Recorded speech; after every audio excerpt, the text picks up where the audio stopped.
सिद्धार्थ कथा, सुनो सुनो सिद्धार्थ कथा।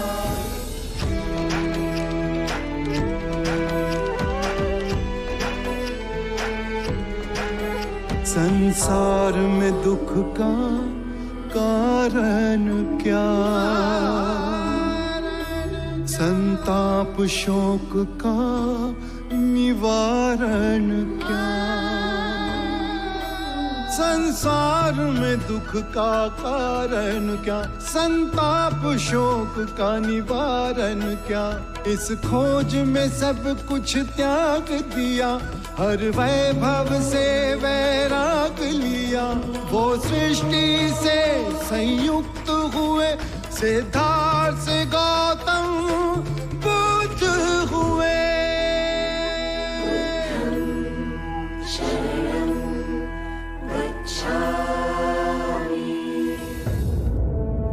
आइए, मगध के शिरोमणि परम ज्ञानी ब्राह्मण जो अब भिक्षु बन गए हैं, बड़ा खेद हुआ आपका ये परिवर्तन देख। महाराज, यदि आप मेरी दीक्षा से क्रोधित हैं तो मुझे भी खेद है। उतना खेद नहीं जितना हमें है। आपने अपनी पूरी ब्राह्मण जाति को, मगध को, हमें लज्जित किया है और हमारे जले पे नमक छिड़कने के लिए उस बुद्ध के अनुयायी बन गए हैं आप। बुद्ध के सामने शीश अनायास ही झुक जाता है। आपने मगध नरेश के सम्मान के शीश को झुकाया है और अब आपके शीश पर मगध की जवाबदेही बनती है। जब मैं बुद्ध से विवाद करने आया तो मैं ज्ञान के अहंकार में था, और जब मैंने बुद्ध का तेज देखा तो मेरे अहंकार का शीश टूट गया और अपमान हुआ हमारा। हमने आपको बुद्ध को पराजित करने के लिए बुलाया था, पर आप ही बुद्ध से पराजित हो गए। महाराज, मैं संघ की शरण में इसलिए नहीं आया कि मैं आपका, जाति का, धर्म का अपमान करूं, किंतु मैं संघ की शरण में इसलिए आया हूं महाराज कि मैं जीवन में कभी परम धर्म के किसी मार्ग को पा सकूं, सुख दुख से परे, शांति के मार्ग पर। सुख दुख से परे जा रहे हैं, अपने कर्मों के दंड को भुगते बिना। महाराज, आप जैसा उचित समझें करें। सागर के गर्भ में समाहित पृथ्वी पर जब हम विजय प्राप्त करते हैं तो हमारी तृष्णा और बढ़ जाती है, और सागर से परे की पृथ्वी को भी जीतना चाहते हैं। जिस प्रकार मनुष्य लोभी होता है, उसी प्रकार सागर भी लोभी होता है। वो सदैव जल की इच्छा रखता है, और जिसने अपने आप को जीत लिया उसने महाराज ब्रह्मांड को जीत लिया। बस, अब एक और शब्द नहीं। मैंने आपको यहां धर्म की चर्चा के लिए नहीं बुलाया है। आप स्वयं को जीतने जा रहे हैं, दुख से जीतने जा रहे हैं, है ना? तो देखें कि आप दुख पर विजय पा सके कि नहीं। ले आओ।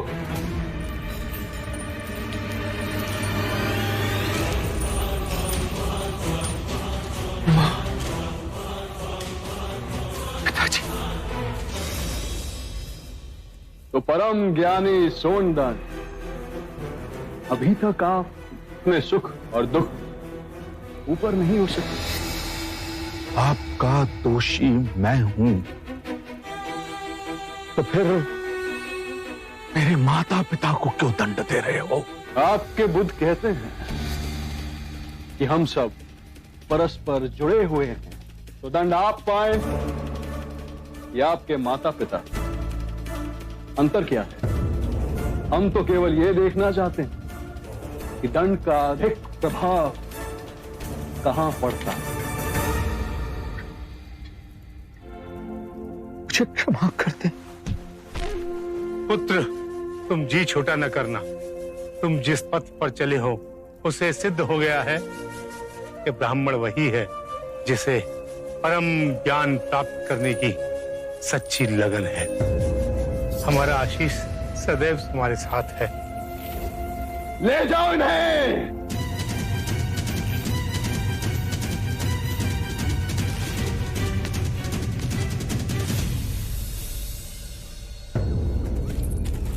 ये सैनिक हमारे साथ क्यों चल रहे हैं? हमारी सुरक्षा के लिए। वन में कई प्रकार के संकट आ सकते हैं। हम जानते थे आप हमें कारावास से छुड़ाने अवश्य आएंगे, किंतु आपको आने में इतने दिन क्यों लग गए? मुक्त तो मैं तुम्हें उसी दिन कर देता मानविका, पर क्या करता। बुद्ध को मगध से जैतवन लाने के लिए जितने दिन लगे उतने दिन तो रुकना ही था। पर अब बुद्ध जैतवन पहुंच चुके हैं। समय आ गया है कि तुम्हें भी वहां पहुंचा दिया जाए जहां तुम सदा सदा के लिए सुरक्षित रहोगे। धन्यवाद।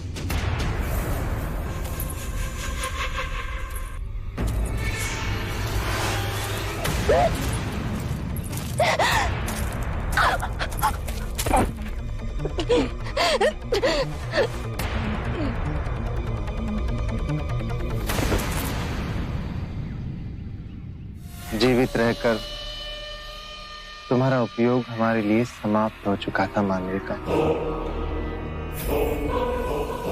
पर तुम्हारा शव हमारे बहुत काम आएगा।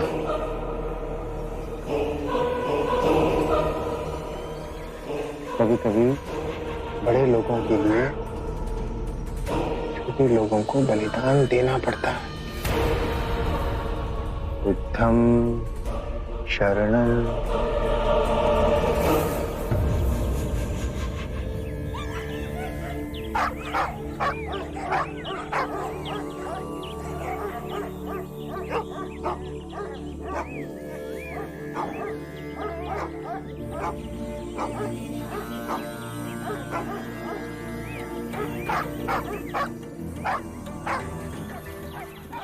सुबह से इतना शोर मचाया हुआ है। क्या इन पंछियों और श्वानों के कोलाहल से आपका ध्यान भंग नहीं हो रहा? जो ध्यान कोलाहल से भंग हो जाए उसे ध्यान नहीं कहते। क्षमा बुद्ध। कुछ तो है जो इन पंछियों और श्वानों को संताप दे रहा है। जाकर देखो क्या है कुटिया के पीछे जो ये इतने उत्तेजित हो रहे हैं।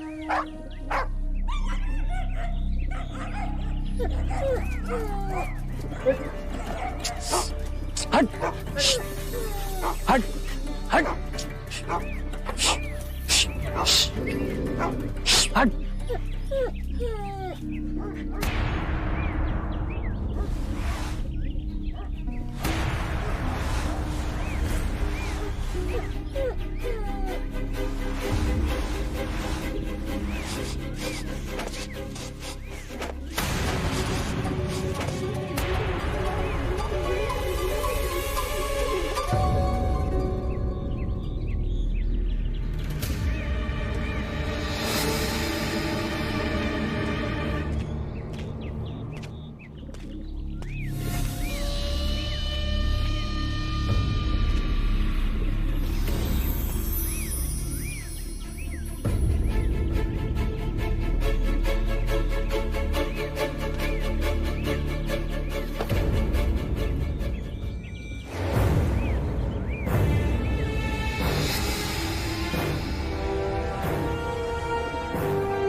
बुद्ध, लगता है बहुत गहरा षड्यंत्र रचा गया है।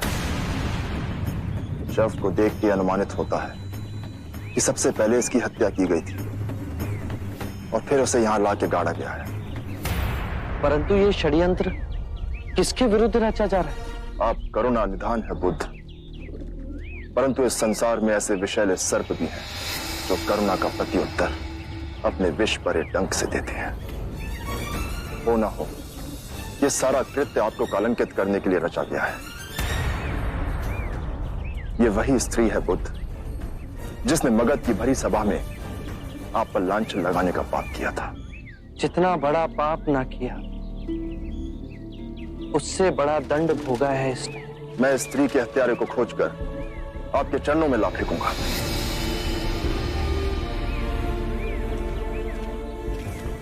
आनंद, इसके अंतिम संस्कार की व्यवस्था की जाए।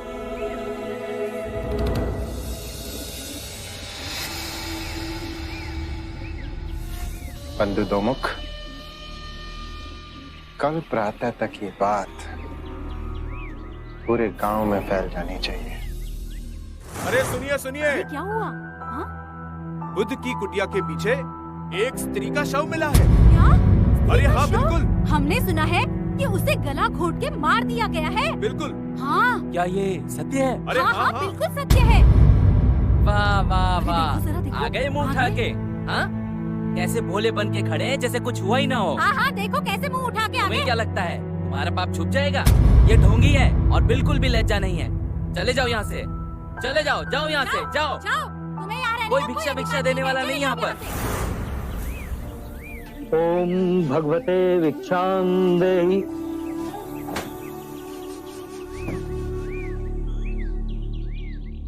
क्या ये सच है कि आपके संग में किसी स्त्री की हत्या करके उसका शव गाड़ दिया गया था और फिर वो शव बुद्ध की कुटिया के समीप पाया गया है? जा जाओ, कोई और घर खोजो। किस मुंह से भिक्षा मांगने आए हैं आप? हम हत्यारों को भिक्षा नहीं देते हैं। जाओ यहाँ से।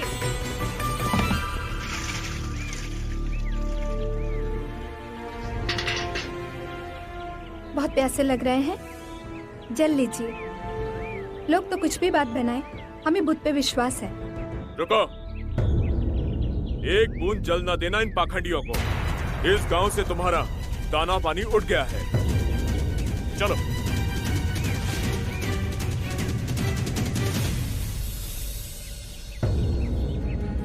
इनका स्वास्थ्य पहले ही ठीक न था और जब से गांव वालों ने भिक्षुओं का बहिष्कार किया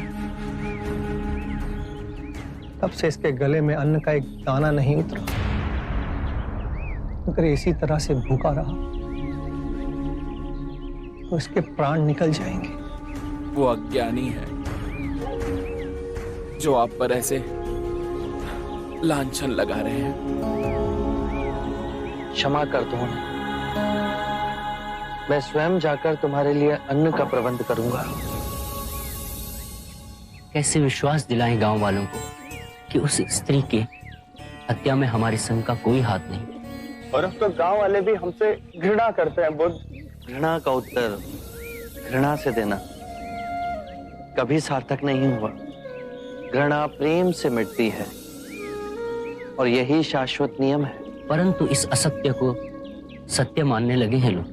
3 बातें कभी अंधकार में नहीं छिपती, सूर्य, चंद्रमा और सत्य। बिना अन्न के हम जीवित रह सकते हैं, परंतु बिना जल के आप सबके लिए ये दिन कठिन और विषम होगा। परंतु योग साधना में इसका एक मार्ग है। अपनी जिह्वा को गोल बना बाहर निकालिए और मुख से श्वास लीजिए। प्यास नहीं सताएगी।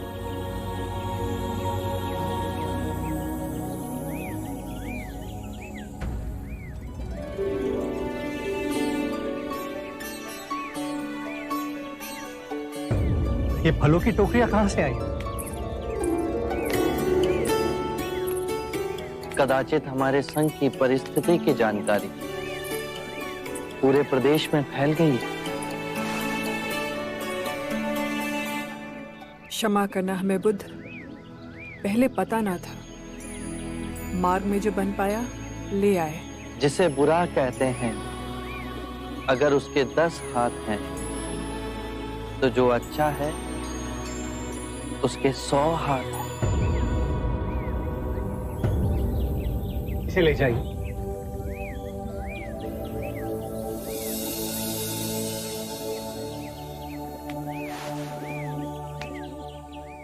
तुम्हारा यहाँ आना अकस्मात नहीं जीवक। जब बचपन में आपसे मिले तो आपकी छवि अमिट छाप मेरे मन में छोड़ गई। तक्षशिला में पढ़ वैद्य की शिक्षा प्राप्त की है जीवक ने। इतने वर्षों से मन में आपकी ही धुन रही। आपके चरणों में अपनी विद्या समर्पित करने आ ही रहे थे, ये दुखद समाचार हमें मिला। हमसे जो बन पाया ले आए। आभार तुम्हारा, पर अपने जीवन की सबसे अनमोल निधि जीवक को तुम स्वयं ले आई। ये शुभ है।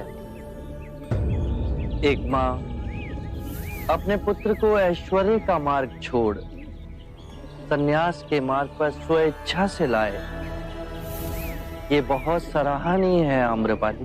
किसी अदृश्य डोर ने आपको हमसे बांधा है प्रभु। जीवक की परम इच्छा थी कि अपने आयुर्वेद के ज्ञान को संघ की सेवा में लगाएगा। चिकित्सा की यहाँ अधिक आवश्यकता होगी, यदि आप इसे स्वीकारें।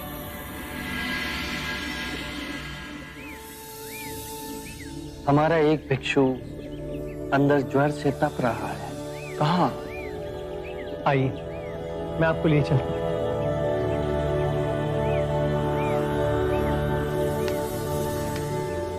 आम्रपाली, भिक्षुओं के लिए अन्न जल का प्रबंध कर। तुमने महान कृत्य किया है, परंतु संघ को एक वैद्य देकर संकट के समय तुमने हमारी सहायता की है आम्रपाली।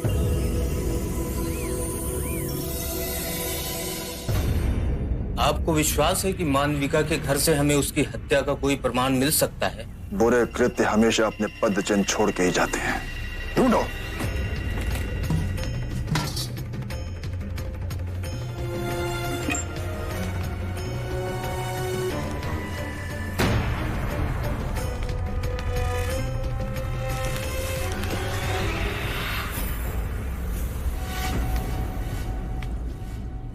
इतना कीमती हार और इस झोपड़ी में?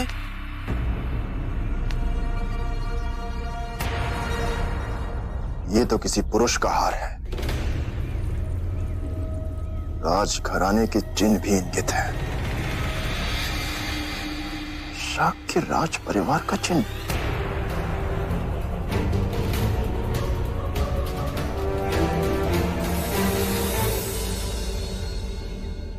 ये हार हमें मानविका के घर से मिला। इस पर शाक्य देश का चिन्ह देख कुछ समझ नहीं आया हमें। सोचा तुरंत आपके पास ले आऊं। ये देख के तो लगता है कि मानविका का संबंध शाक्य देश के किसी राजस्वी व्यक्ति से था। हो ना हो, वो व्यक्ति आपको कलंकित करने की चेष्टा कर रहा है।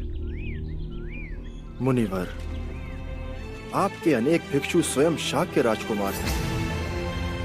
क्या उनमें से किसी को इस हार के संबंध में कुछ पता है? आभूषणों का परित्याग किए मुझे असंख्य वर्ष हो गए। मुझे इनकी पहचान भी नहीं। मेरे संघ में कोई भी आभूषण नहीं पहनता।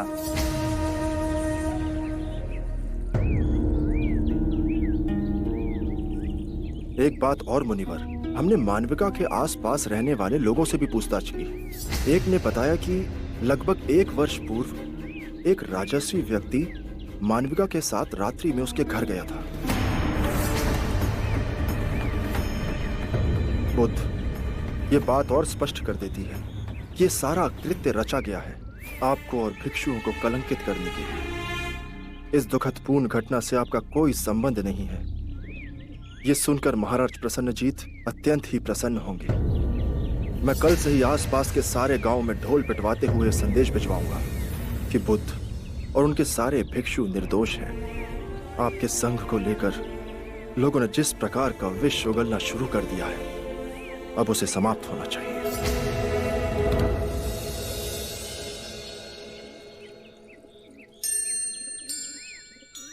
बुद्ध, यदि आपकी कृपा मुझ पर बनी रहे तो मैं उस दोषी को पकड़कर आपके चरणों में ला फेंकूंगा।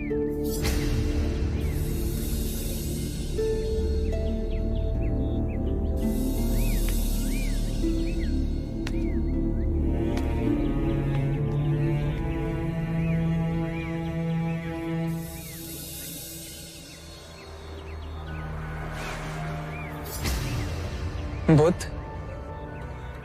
1 वर्ष पहले हमारे संग में शाक्य कुल से दीक्षा लेने वाला तो एक ही व्यक्ति है, देवदत्त। मुझे लगता है कि इस कृत्य के पीछे देवदत्त का ही हाथ है। क्या तुम्हारे पास कोई प्रमाण है कि ये कार्य देवदत्त ने किया है? नहीं। तो फिर देवदत्त पर संशय मत करो। सत्य कभी छुपाया नहीं जा सकता। और यदि ये घटनाक्रम देवदत्त के द्वारा घटित हुआ है तो सबसे अधिक मुक्ति की आवश्यकता देवदत्त को है।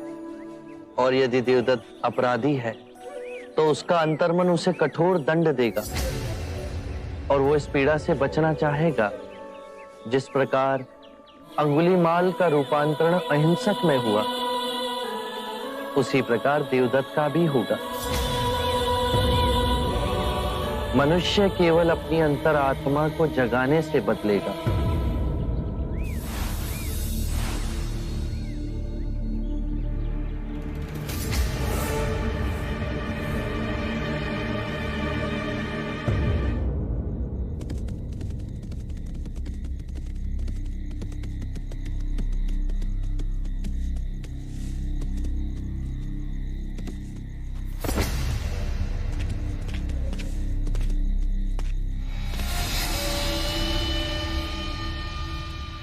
हमारा सबके सामने मिलना उचित न था।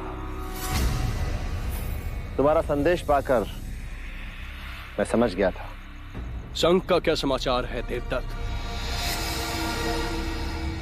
मेरी मां कहा करती है मित्र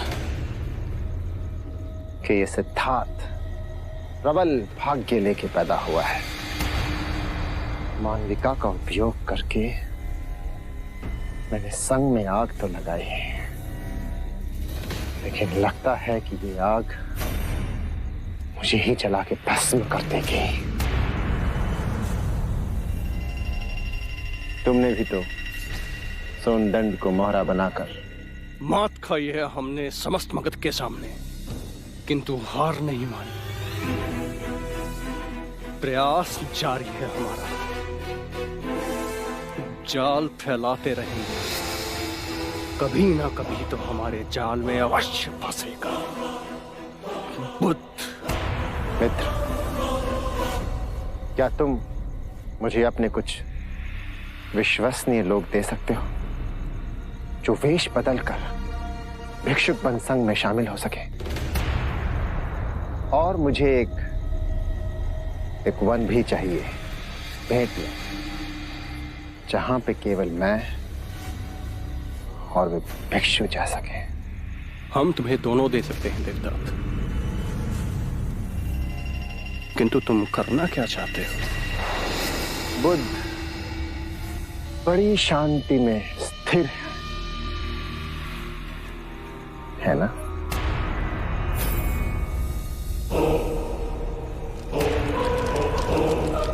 जब संग में आग लगेगी और चारों ओर से बुद्ध को घेर लेगी, तब देखते हैं कि शांति कैसे स्थिर रहती है।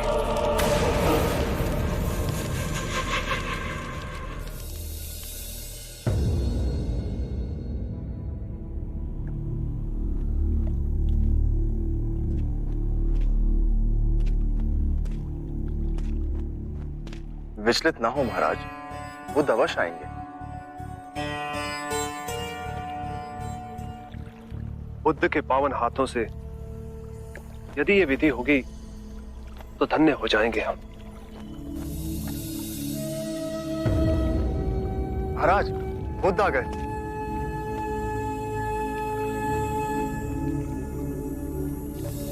प्रणाम। एक विनती है आपसे। कहिए राजन।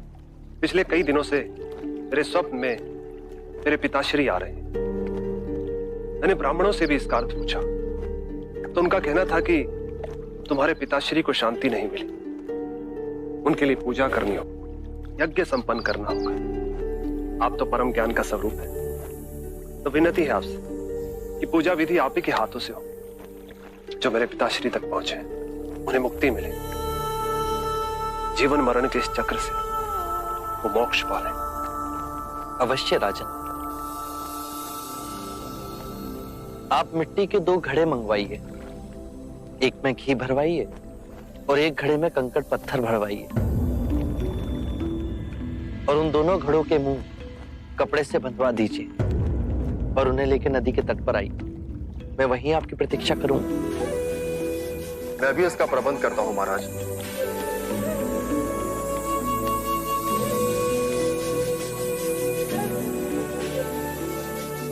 महाराज, अब आप इन दोनों घड़ों को पानी में डाल दीजिए।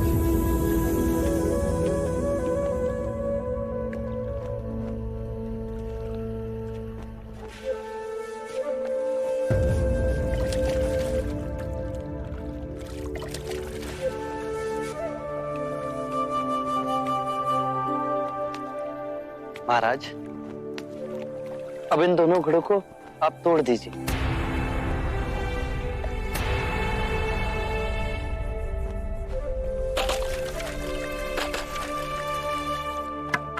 महाराज, अब आप ध्यान से देखिए कि ऊपर उठ पानी पर तैरने लगा।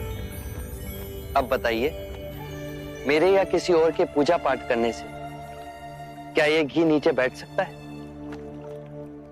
असंभव।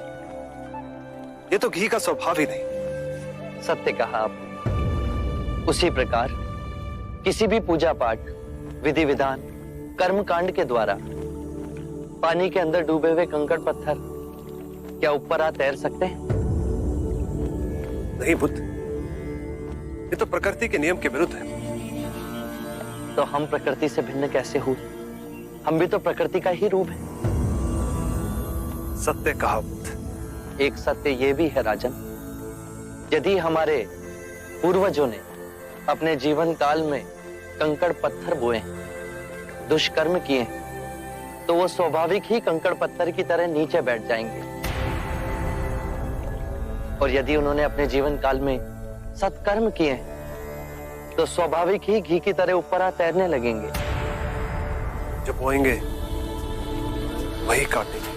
परंतु इस शरीर रूपी जीवन काल में ही नहीं, अपितु इस शरीर रूपी जीवन काल के पश्चात वाली यात्रा में भी हम जैसे कर्म करेंगे वैसा ही फल मिलेगा।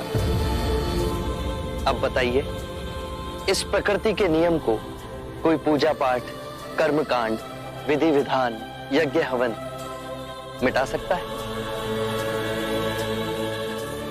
राजन, मैं भी इसको नहीं बदल सकता। केवल अच्छे कर्म ही मनुष्य की मुक्ति का द्वार खोलेंगे। ये कैसी तलवार है आपके हाथ में जो एक क्षण में सारे झूठ काट केवल ज्ञान को प्रकाशित करती है? ना जाने कितने जन्मों और भटकता में यदि आपकी कृपा ना होती, इस एक क्षण में आपने अपनी अदृश्य तलवार से मेरे अहंकार का सर भी काट दिया। धन्य है प्रभु।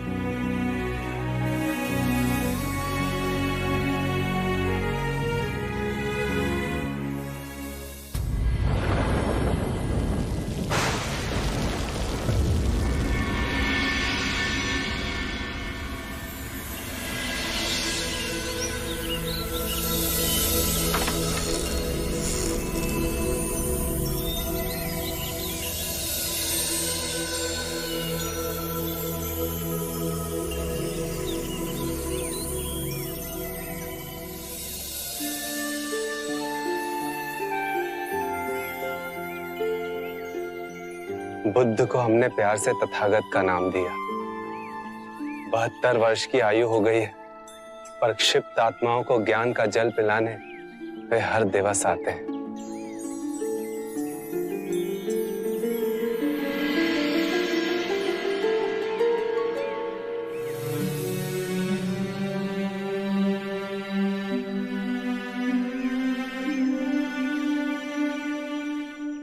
कितनी ही ऋतुएं आई और गईं, कितनी ही बार इस धरती ने करवट बदली, कितने ही राजा और महाराजा आए और चले गए, किंतु हम कितने भाग्यवान हैं कि बुद्ध के उपदेश हमें आज भी इन परिवर्तनों में शांत और स्थिर रखते हैं।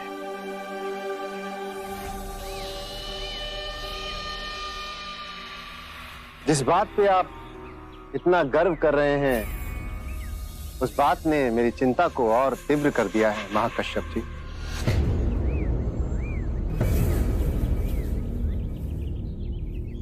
मैं आपसे अपनी और अपने जैसे कई और भिक्षुओं की ओर से एक प्रार्थना करना चाहता हूं। बुद्ध, हम सबका ये मानना है कि संघ की ये प्रतिदिन की समस्याओं को सुलझाने के कारण आपकी साधना बाधित हो रही है। साधना की नई पद्धतियां, नए मार्ग को खोजने में बड़ी कठिनाई हो रही है। और वैसे भी पिछले कुछ वर्षों में जो घटनाएं घटी हैं, संघ में उभरे मतभेद, स्त्रियों का संघ में प्रवेश, मानविका की घटना, इन सब ने कहीं ना कहीं आपको बड़ा कष्ट पहुंचाया है, बड़ा दुख हुआ है आपको इनसे। और वैसे भी पिछले कुछ माह से आपका स्वास्थ्य अब पहले जैसा नहीं रहा। आप जो कहना चाहते हैं आप उस पे आए। अवश्य। मैं केवल ये कहना चाहता हूं कि बुद्ध को अब विश्राम की आवश्यकता है। इन्हें अपना शेष जीवन शांतिपूर्ण तरीके से जीना चाहिए। ये संघ की प्रतिदिन की कलह से आप इन्हें अब मुक्त करें। आप अपना मत बताइए देवदत्त। बुद्ध के विषय में कृपया अपने अनुमान मत लगाइए। बुद्ध, मेरा ये मानना है कि आपको संघ के संचालन में अब कष्ट होने लगा है। आप स्वयं को अब इस कार्यभार से मुक्त करें, निवृत्त हो।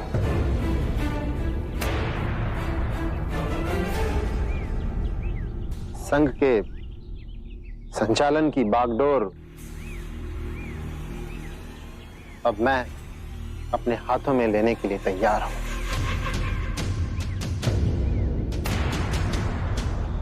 सभी भिक्षुओं के नेतृत्व का बेड़ा मैं उठा लूंगा, आप निश्चिंत रहिए।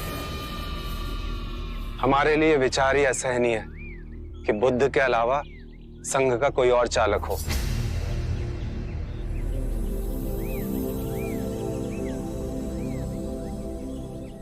देवदत्त, तुम्हारा बहुत बहुत आभार कि तुमने मेरे स्वास्थ्य की इतनी चिंता की। किंतु मैं आप सभी भिक्षुओं को आश्वासन देना चाहता हूं कि मैं पूर्ण स्वस्थ हूं और संघ के कार्यभार को संभालने में मुझे कोई अड़चन नहीं।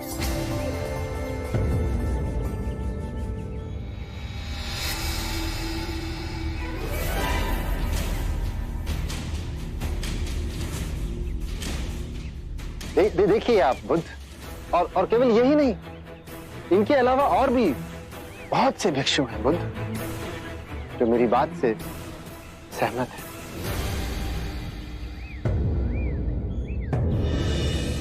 हे बुद्ध, मेरी आपसे याचना है कि आप संघ का संचालन अब मुझे करने दें और स्वयं अवकाश ले लें। देवदत्त, तुमने अपनी बात कही, अब मैं अपनी बात कहूं। आप सभी अपना आसन ग्रहण करें।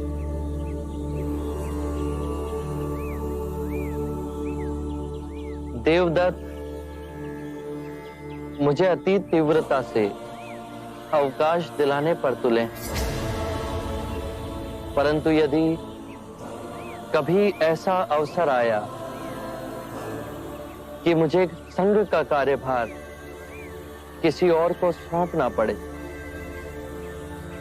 तो देवदत्त से अधिक योग्य, परिपक्व, कुशल भिक्षु इस संघ में हैं, जो देवदत्त से कहीं अधिक कुशल और गुणी हैं। मैंने आज तक मुगलाना, सरिपुत्र और महाकश्यप जैसे महान भिक्षुओं को संघ का नेतृत्व करने का अधिकार नहीं सौंपा। तो देवदत्त, मैं तुमसे संघ को चलाने का अनुरोध कैसे कर सकता हूं? और जहां तक प्रश्न सामर्थ्य का, तो तुम में अभी संघ को चलाने का सामर्थ्य नहीं।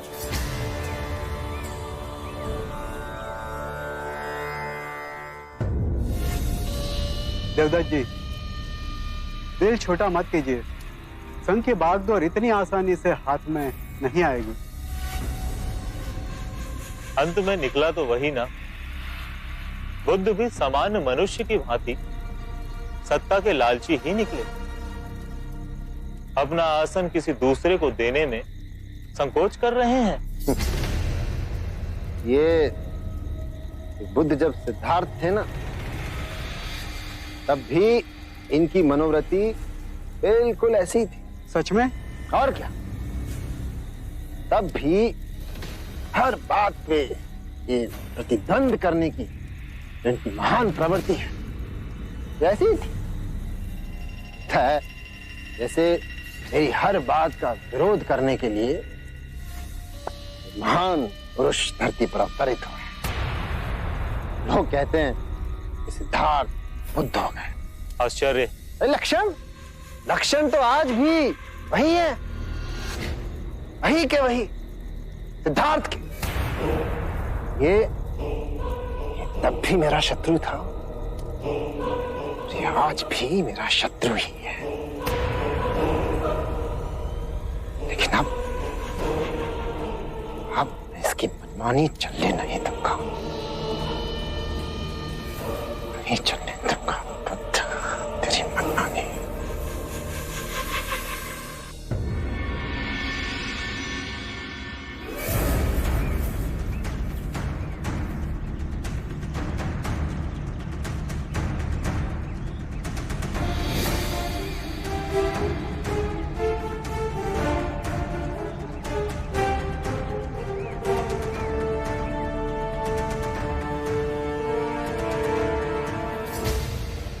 प्रिय भिक्षुओं, अभिनंदन है, स्वागत है आप सबका। सर्वप्रथम मैं आभार व्यक्त करना चाहूंगा हमारे महाराज अजातशत्रु का, जिन्होंने गयासीस वन की ये भूमि हमें दान भेंट की। आभार है हमारे कुलगुरु का, जिन्होंने सदैव हमारा समर्थन किया। प्रिय भिक्षुओं, आप में से अधिकांश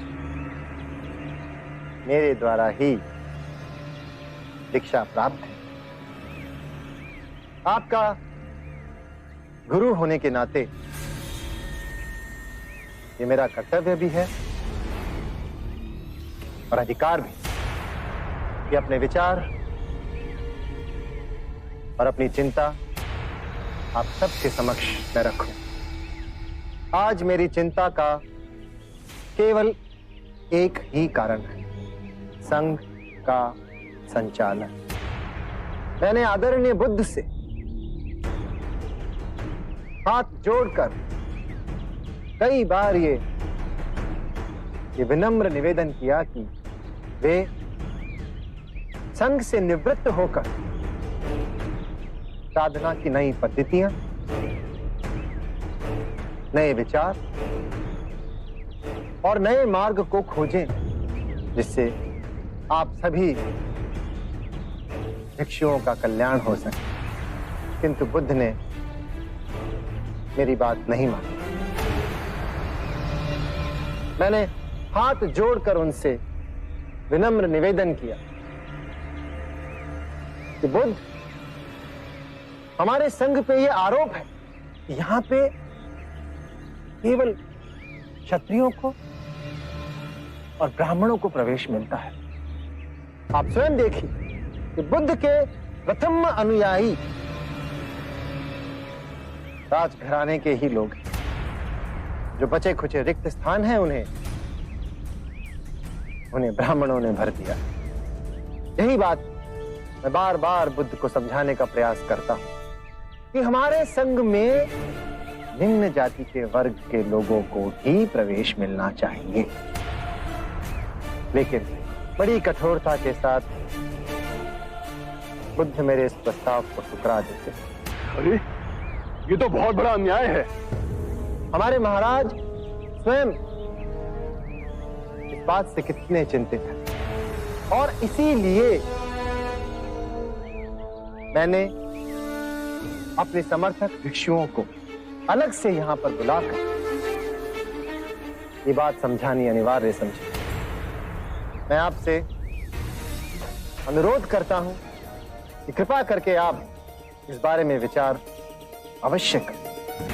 यदि आप चाहें तो बुद्ध के पास जाकर मेरी बात दोहरा सकते हैं और उन्हें यह समझाने का प्रयत्न करें कि आज संघ में परिवर्तन अनिवार्य है और यदि यह परिवर्तन नहीं हुआ तो यह संघ निश्चित रूप से बिखर जाएगा। आप सब मेरी इस बात पे विचार अवश्य करें।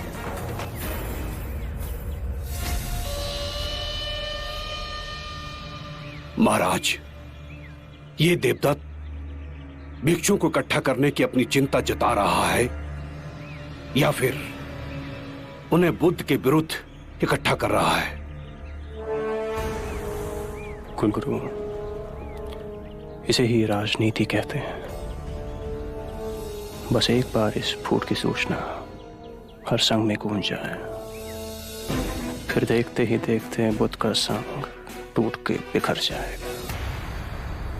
आरंभ हो गई निर्वाण प्रथा, सुनो सुनो ये बुद्ध कथा।